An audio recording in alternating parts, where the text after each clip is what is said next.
everybody. This is Cody Daniel, the Corinth Librarian, part of the Northeast Regional Library System. Today we're going to be reading The Secret Rhino Society, written by Jonathan E. Jacobs, illustrated by Samantha Cotterill, read with permission from Simon & Schuster Books. Fran, Hudson, and Jean had one thing in common. Each of them wanted to be a rhinoceros. Hudson loved how fast they could charge. Fran loved how intimidating they were.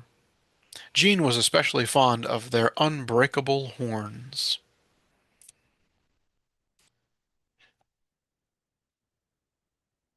So the three friends formed a secret society. Their first order of business was to build a clubhouse where they could meet up and admire their favorite animal. Hudson did most of the construction. Fran prepared the dirt for the garden, and Jean provided light when they worked into the night or ate sandwiches together. When the clubhouse was complete, they called it the Rhinocer House. They made themselves paper horns so that they could look and feel more like rhinoceroses. Some horns fit better than others. Thud. Hudson led the meetings. Fran wrote the meeting notes with mud, and Jean kept things bright while doing their best not to catch their paper horn on fire, although this sometimes happened. At their third meeting, there was a knock at the door. They were a little embarrassed that they were wearing paper horns, so Hudson called out, "This is a private club. I'm afraid there isn't any room for any other members. Another time, perhaps."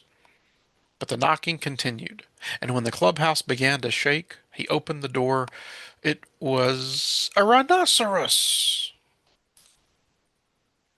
"Which one of you is Fran? Can you sign here, please?" asked the rhinoceros. "What? Why are you wearing that outfit?" stammered Hudson. "This is what I always wear," declared the rhinoceros, who said her name was Ivy. "I have your delivery."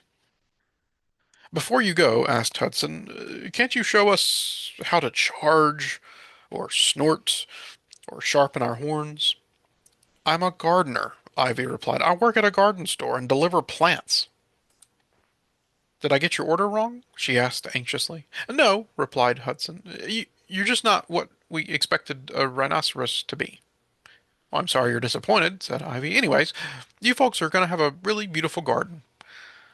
Imagining how hungry she must be after a long day of work, the friends invited the rhinoceros to stay for cheese and pickle sandwiches. As they ate, Ivy shared gardening stories and soaked her hooves in a soothing mud mixture especially prepared by Fran. "I'm having such a wonderful time," offered Ivy. "Have you ever thought of opening your own sandwich shop?" The friends agreed that what they loved most about having a secret society was making and sharing sandwiches. They wondered what it might be like to invite others along. So they got to work. Hudson put together the sandwich menu. Fran perfected several new mud recipes. Jean played with mood lighting, and Ivy did the landscaping. The next week they opened their new sandwich shop, and everyone came. Thank you everybody for joining us. Come back next time for another fun story.